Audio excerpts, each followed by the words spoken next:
ആ നഗരം എനിക്ക് സമ്മാനിച്ചത് മറക്കാനാവാത്ത ഒരുപാട് അനുഭവങ്ങളാണ്. ആ ജീവിതം എന്നും എന്റെ മനസ്സിൽ ഒരു കുളിരായി തന്നെ കടന്നു വരാറുണ്ട്. ആ ചായക്കടക്കാരി പെണ്ണിനെ പരിചയപ്പെട്ടത് എനിക്ക് ഒരു ജീവിതമാർഗം തുറന്നു തരികയായിരുന്നു. ബികോം കഴിഞ്ഞ് ഉപജീവന മാർഗം തേടിയും അതോടൊപ്പം ഉപരിപഠനവും എന്ന ലക്ഷ്യത്തോടെയാണ് ചെന്നൈ മെയിലിൽ കയറിയത്. കേരളത്തിന് പുറത്തേക്ക്, അല്ല ആലപ്പുഴയ്ക്ക് വെളിയിലേക്കുള്ള ആദ്യ യാത്ര. പച്ചപ്പ് നിറഞ്ഞ സ്ഥലം കണ്ടുറങ്ങിയ ഞാൻ എഴുന്നേറ്റത് വറ്റി വരണ്ട് കിടക്കുന്ന കരിശുനിലം കണ്ടാണ്.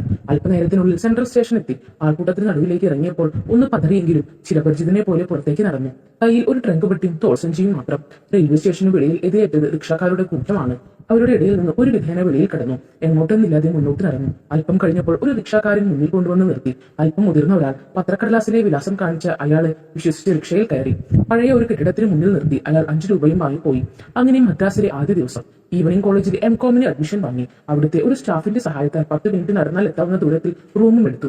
അയാളുടെ മാതാപിതാക്കൾ 2 നാട്ടിൽ നിന്ന് വന്നതാണ്. അതുകൊണ്ട് മലയാളം അറിയാം. ഇനി ഒരു വരുമാനം കണ്ടുപിടിക്കണം. വീട്ടുകാരെ ഇനിയും ബുദ്ധിമുട്ടിക്കാൻ വയ്യ. ഇടുങ്ങിയ മുറിയിലെ കട്ടിലിന് താഴെ ട്രങ്ക് പെട്ടി വെച്ച് വാതിലും പൂട്ടിയിറങ്ങി. പഴയ ഒരു ഇരുനില വീട്, ലോഡ്ജ് എന്നും പറയാം. 10-20 റൂമുകൾ ഉണ്ടാവും. രാവിലെ മുതൽ ഒന്നും കഴിച്ചിട്ടില്ല. പുറത്തിറങ്ങി ചുറ്റുപാടും നോക്കി. ലോഡ്ജിന്റെ പുറകിലേക്കുള്ള വഴിയിൽ നടന്നപ്പോൾ തന്നെ ഒറ്റമുറി പീടിക കണ്ടു. ഒരു ചെറിയൊരു കുടില് പോലെ. അതിനു പുറകിൽ ഇഷ്ടിക കെട്ടി ഓരമേഞ്ഞ വീടും. വീടിന് മുന്നിൽ അല്പം മുറ്റമുണ്ട്. അതും ഓല കൊണ്ട് അരപ്പൊക്കത്തിൽ മറച്ചിരിക്കുന്നു. കടയോട് അടുത്ത് ചെന്നപ്പോൾ അവിടെ 2 പേരുണ്ട്. 10-45 വയസ്സുള്ള ഒരു ചേട്ടനും അവരുടെ ഭാര്യയും. അവർ തികച്ചും ചെറുപ്പമാണെന്ന് തോന്നി. കറുത്ത എന്നാൽ മുഖശ്രീയുള്ള ഒരു ചേച്ചി. കെട്ടിയവൻ ഉണങ്ങി വരേണ്ട ഒരാൾ. കടയിൽ ടിന്നുകളിൽ മിഠായികളും ചിപ്സും അങ്ങനെ നമ്മുടെ നാട്ടിൽ കാണാത്ത കുറേയേറെ സാധനങ്ങളും കോള കുപ്പികൾ അടുക്കി വെച്ചിരിക്കുന്നത് കണ്ടു. സോഡ എന്ന് പറഞ്ഞു. സമയം 3 ആയിട്ടുണ്ടാവും. കോള സാർ. അകത്തെ ഐസ് നിറച്ച് പെട്ടി തുറന്ന് ഒരു ഡബിൾ കോള പൊട്ടിച്ച് അയാൾ തന്നു. അല്പം തണുത്ത് നിറയുന്ന ഡബിൾ കോള വായിലേക്ക് ഒഴിച്ചു. ആദ്യമായി കോള കുടിക്കുന്ന സുഖം അനുഭവിച്ചു. നിങ്ങൾ മലയാളിയാ സാർ? പുകയിലക്കര പിടിച്ച പല്ലുകൾ കാണിച്ച് അയാൾ ചിരിച്ചു. ഏതു ഭാഷയിൽ മറുപടി പറയണമെന്ന് അറിയാതെ ഒന്ന് വിഷമിച്ചു. മലയാളി. ഇവിടെ പഠിക്കാൻ വന്നത്. പുറകിലെ ലോഡ്ജിലേക്ക് ചൂണ്ടിക്കാണിച്ച് വിവരം പറഞ്ഞു.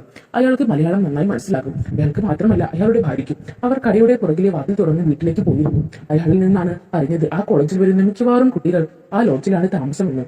കൂടുതലും മലയാളികളും. അയാളുടെ കടയിൽ രാവിലെ കാപ്പി ഉണ്ടാവും. ഉച്ചയ്ക്കും വൈകിട്ടും ശാപ്പാടും. അത് ലോഡ്ജിലെ സ്ഥിരക്കാർക്കുള്ളതാണ്. വൈകിട്ട് ആഹാരത്തിന് കാണാമെന്ന് പറഞ്ഞ് ലോഡ്ജിലേക്ക് ഞാൻ തിരിച്ചു. വൈകിട്ട് വെള്ളരിച്ചോറും സാമ്പാറും പപ്പടവും പിന്നെ കോളിഫ്ലവർ കൂട്ടാനും. ആദ്യമായാണ് കോളിഫ്ലവർ കഴിക്കുന്നത്. വെള്ളയരി അത്ര പിടിച്ചില്ലെങ്കിലും കറിയൊക്കെ നല്ല രുചിയായിരുന്നു. മറച്ചു കെട്ടിയ മുറ്റത്ത് 2 ബെഞ്ച് കിടപ്പുണ്ട്. അവിടെയാണ് ആഹാരം. സ്റ്റീൽ പ്ലേറ്റിൽ ആവശ്യത്തിന് ചോറും കറികളും. ചെല്ലുമ്പോൾ 3-4 പേരുണ്ടായിരുന്നു. വീണ്ടും ആളുകൾ വരുന്നുമുണ്ട്. കഴിച്ചു കഴിഞ്ഞ് പൈസ കൊടുത്തപ്പോൾ മാസാവസാനം തന്നാൽ മതിയെന്ന്. വരുമാനമില്ലാത്തവർക്ക് എന്ത് മാസാദ്യം മാസാവസാനം. അയാളോട് ഒരു വിധത്തിൽ ഒരു വരുമാനത്തെക്കുറിച്ച് മനസ്സിലാക്കിച്ചു. പിറ്റേന്ന് ക്ലാസ്സില്ലായിരുന്നു. രാവിലെ റൂമിന്റെ ജനാല തുറന്ന് പുറത്തേക്ക് നോക്കി.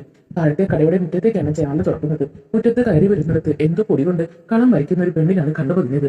അത് ആ കടയിലെ ചേച്ചിയാണെന്ന് കുറച്ചു നേരം നോക്കി നിന്നപ്പോഴാണ് മനസ്സിലായത്. അവർ കോലം വരയ്ക്കുകയായിരുന്നു. ഇന്നലെ കടയിൽ കണ്ട ആളെ ആയിരുന്നില്ല. വല്ലാത്തൊരു സൗന്ദര്യമായിരുന്നു അന്നേരം അവർക്ക്. കുറെ സമയം ഞാൻ അത് തന്നെ നോക്കിയിരുന്നു. ശേഷം ജനാല അടച്ച് താഴെ പോയി നിരന്നു കിടക്കുന്ന ബാത്റൂമിൽ ഊഴം കാത്തുനിന്നു. കാര്യം സാധിച്ചു കുളിയും കഴിഞ്ഞു വന്നു. ഡ്രസ്സ് മാറി കടയിലേക്ക് ചെന്നു. കുറച്ചുപേർ ഇരിപ്പുണ്ട്. കളത്തിൽ ചവിട്ടാതെ അകത്ത് കയറാൻ പണിപ്പെടുന്നത് കണ്ട് ആ ചേച്ചി ചിരിച്ചു. എന്നിട്ട് ചവിട്ടിക്കൊള്ളാൻ അനുവാദവും തന്നു. ചൂട് സോഫ്റ്റ് ഇഡ്ഡലിയും സാമ്പാറും മുളക് ചമ്മന്തിയും കഴിച്ചു. എനിക്ക് മുമ്പ് കഴിച്ചവർ അവിടെ ഇരിക്കുന്ന കവർ എടുത്ത് പോകുന്നത് കണ്ട് ഞാനും ഒരെണ്ണം എടുത്തു. ആ ചേച്ചി പിന്നെയും ചിരിച്ചു. തമ്പി, നീ മധ്യാഹ്നം വാങ്ങിയ സാപ്പിടല. ആ ചേട്ടൻ വന്ന് പറഞ്ഞു. ജോലിക്കും ക്ലാസ്സിലും പോകുന്നവർക്കാണ് പാഴ്സൽ. റൂമിൽ പോയി ഒന്നുറങ്ങി. കറങ്ങാനൊന്നും തോന്നിയില്ല. നല്ല ചൂടാണ് മദ്രാസിൽ. പിന്നെ അല്ലാത്ത സ്ഥലവും. ക്ലാസ് തുടങ്ങിയിട്ട് ആരെങ്കിലും കൂട്ടിന് കിട്ടിയിട്ടാവാം മദ്രാസ് കറക്കം. ഉച്ചയ്ക്ക് വീണ്ടും കടയിലേക്ക്. ആരുമില്ല ഉച്ചയൂണിനെ. അതുകൊണ്ടാവാം ആ ചേച്ചി വീടിന്റെ അകത്തേക്കാണ് കൂട്ടിക്കൊണ്ടു പോയത്. ചാണകം മെഴുകിയ തറയിൽ പായ വിരിച്ചു. എനിക്ക് മുന്നിൽ പ്ലേറ്റ് വെച്ചു. ചേട്ടൻ എവിടെയെന്ന് ഞാൻ ചോദിച്ചപ്പോൾ മാർക്കറ്റിൽ സാധനങ്ങൾ വാങ്ങാൻ പോയേക്കുവാണെന്ന് പറഞ്ഞു. അങ്ങനെ അകത്തിരുത്തി ചേച്ചി എനിക്ക് വിളമ്പി തിന്നു. അവിടെ മുഴുവൻ ഒരു വല്ലാത്ത ഗന്ധം ഉണ്ടായിരുന്നു. അത് ആ പൂവിൽ നിന്നും വരുന്നതാണെന്ന് എനിക്ക് മനസ്സിലായി. നല്ല ഫ്രഷ് പൂവിൽ നിന്നും വരുന്ന മണം. അതുകൊണ്ട് തന്നെ നല്ലൊരു ഉന്മേഷമായിരുന്നു അവിടെ ഇരിക്കാൻ. നല്ല പരിചയമുള്ള ഒരാളെ പോലെയാണ് ചേച്ചി എന്നോട് പെരുമാറിയത്. അതുകൊണ്ട് തന്നെ എനിക്ക് നല്ല സ്വാതന്ത്ര്യം തോന്നി. കഴിച്ചു കഴിഞ്ഞ് ഞാൻ ചോദിച്ചു, ചേച്ചിയുടെ മക്കൾ? അത് ചോദിച്ചപ്പോൾ അവരുടെ മുഖമൊന്ന് വാടി. ശേഷം അവർ പറഞ്ഞു, എനിക്ക് മക്കളൊന്നുമില്ല. ഞാൻ എന്റെ ഭർത്താവിന്റെ 2ാം ഭാര്യയാണ്. എന്റെ ചേച്ചിയുടെ ഭർത്താവായിരുന്നു അയാൾ. ചേച്ചി മരിച്ചപ്പോൾ ചേട്ടന്റെയും മകളുടെയും കൂട്ടിനായി വന്നതാണ്. പിന്നെ ഇവിടെ വന്ന് നിന്നപ്പോൾ എല്ലാവരും നിർബന്ധിച്ചു. കല്യാണം കഴിക്കാനായി. അങ്ങനെയാണ് ചേട്ടനും ഞാനുമായുള്ള വിവാഹം നടക്കുന്നത്. പിന്നെ മകൾ കല്യാണം കഴിഞ്ഞു. അവൾ പോയി. പേരിനൊരു വിവാഹം. അത് മാത്രമായിരുന്നു ഞങ്ങളുടേത്. ഒരു ഭാര്യയോടുള്ള സ്നേഹമൊന്നും ഞാൻ ഇതുവരെ അനുഭവിച്ചിട്ടില്ല. ചേട്ടൻ എന്നോട് അങ്ങനെ ഒരു വികാരം പോലും ഉണ്ടായിരുന്നില്ല. അങ്ങനെ ആ ചേച്ചി കുറേ വിഷമങ്ങൾ പറഞ്ഞു. ശേഷം ചേച്ചി എന്റെ കാര്യങ്ങളും ചോദിച്ചു. അപ്പോഴാണ് ഞാൻ ഒരു ജോലി അന്വേഷിക്കുന്ന കാര്യം ചേച്ചി അറിഞ്ഞത്. ചേച്ചിയാണ് ചേട്ടന്റെ അടുത്ത് എന്റെ ജോലിക്കാര്യത്തെ പറ്റി പറയുന്നത്. അങ്ങനെ ആ ചേട്ടൻ പറഞ്ഞതനുസരിച്ച് അല്പം മാറിയുള്ള സിഎക്കാരന്റെ അടുത്ത് പോയി. ദൈവം കരുണാമയനാണ്. കാരണം അയാൾ ഒരു മലയാളിയായിരുന്നു. മാസം 500 രൂപ ശമ്പളത്തിൽ അയാളുടെ സഹായിയായി പിറ്റേന്ന് മുതൽ അവിടെ കൂടുവാൻ അനുവാദം കിട്ടി. അങ്ങനെ ഞാൻ അവിടെ ക്ലാസ്സിൽ പോകാനും ജോലിക്ക് പോകാനും തുടങ്ങി. അങ്ങനെ ഒരു വർഷത്തോളം കഴിഞ്ഞു. നമ്മളെല്ലാം നന്നായി വശമായി തുടങ്ങി. എനിക്ക് ഞാനും ചേച്ചിയും പിന്നെ നല്ല കൂട്ടായി. എല്ലാ വിശേഷങ്ങൾക്കും എനിക്ക് വിളിച്ച് ഫുഡൊക്കെ തരുമായിരുന്നു. പിന്നെ എനിക്ക് മറ്റു കടകളിലെ അക്കൗണ്ട് വർക്കുകളും മുതലാളി മുഖേന കിട്ടാൻ തുടങ്ങി. അങ്ങനെ പഠിപ്പിനുള്ള കാശെല്ലാം വീട്ടിൽ ചോദിക്കാതെ തന്നെ ഞാൻ സ്വയം ഉണ്ടാക്കി തുടങ്ങിയിരുന്നു. ഒരിക്കൽ അന്ന് എന്റെ പിറന്നാളായിരുന്നു. അത് ഞാൻ കടയിൽ ചെന്നപ്പോൾ ചേച്ചി കണ്ടുപിടിച്ചു. ഞാൻ പതിവില്ലാതെ അമ്പലത്തിൽ പോയത് കണ്ടതുകൊണ്ടാണ് ചേച്ചി ചോദിച്ചത്. അങ്ങനെ എനിക്കത് പറയേണ്ടി വന്നു. അതറിഞ്ഞപ്പോൾ ചേച്ചിക്ക് സന്തോഷമായി. എന്തുകൊണ്ട് മുന്നേ പറഞ്ഞില്ല എന്നും പറഞ്ഞ് ചേച്ചി പരിഭവപ്പെടുകയും ചെയ്തു. ശേഷം ക്ലാസ് കഴിഞ്ഞ് വന്നാൽ എന്നോട് വീട്ടിലേക്ക് ചെല്ലാൻ പറഞ്ഞു. ഒരു സമ്മാനം ഞാൻ കരുതി വെക്കുന്നുണ്ടെന്നും പറഞ്ഞു. എന്നാൽ അതൊന്നും വേണ്ടെന്ന് ഞാൻ പറഞ്ഞെങ്കിലും ചേച്ചി എന്നെ നിർബന്ധിച്ചു. എന്നെ ക്ലാസ് കഴിയാൻ ഞാൻ കാത്തിരുന്നു. ശേഷം റൂമിൽ പോയി കുളിയൊക്കെ കഴിഞ്ഞു. നല്ല മുണ്ടും ഷർട്ടും ഇട്ട് ഞാൻ അങ്ങോട്ട് ചെന്നു. അവിടെ ചെന്നപ്പോൾ അവിടെ ചേച്ചി മാത്രമേ ഉണ്ടായിരുന്നുള്ളൂ. അവിടെ ചെന്ന പഴയ തന്നെ ഞാൻ അതെല്ലാം കണ്ട് അതിശയിച്ചു പോയി. എനിക്ക് വേണ്ടി ഒരു കേക്കെല്ലാം ചേച്ചി ഒരുക്കി വെച്ചിരുന്നു. ചേട്ടൻ എവിടെയെന്ന് ഞാൻ ചോദിച്ചപ്പോൾ ചേട്ടനും ഞാനും കൂടെ മകളെ കാണാൻ ഇന്ന് പോകാനിരിക്കുകയായിരുന്നെന്നും നീ വന്ന് നിന്റെ പെരുന്നാളെന്ന് പറഞ്ഞതിന് ശേഷം എനിക്ക് പോകാനേ തോന്നിയില്ല. അതുകൊണ്ട് എനിക്ക് വയ്യ എന്നും പറഞ്ഞ് ഞാൻ ചേട്ടനെ മാത്രം പറഞ്ഞയച്ചു. അതുകൊണ്ട് ഞാൻ പോകാതിരുന്നതാണ്. അത് കേട്ടപ്പോൾ എനിക്ക് എന്തെന്നില്ലാത്ത സന്തോഷമായി. ചേച്ചി എനിക്ക് വേണ്ടി ഒരുക്കി വെച്ച പിറന്നാൾ വിഭവങ്ങൾ പിന്നെ ഞങ്ങൾ ഒരുമിച്ചിരുന്ന് കഴിച്ചു.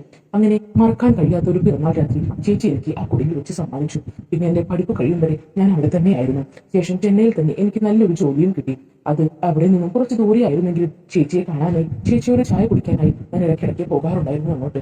അപ്പോൾ ഇന്നത്തെ നമ്മുടെ ഈ മോട്ടിവേഷണൽ സ്റ്റോറി നിങ്ങൾക്ക് എല്ലാവർക്കും ഒത്തിരി ഇഷ്ടപ്പെടുമെന്ന് ഞാൻ കരുതുന്നു. ഇഷ്ടപ്പെടുവാണെങ്കിൽ ലൈക്ക് ചെയ്യാനും ഷെയർ ചെയ്യാനും സബ്സ്ക്രൈബ് ചെയ്യാനും മറന്നു പോകരുത്. ഇതിലും നല്ല കഥകളുമായി ഞാൻ നിങ്ങൾക്ക് മുന്നിലേക്ക് ഇനിയും വരുന്നതായിരിക്കും. അതുവരെ ബൈ ബൈ ഫ്രണ്ട്സ്.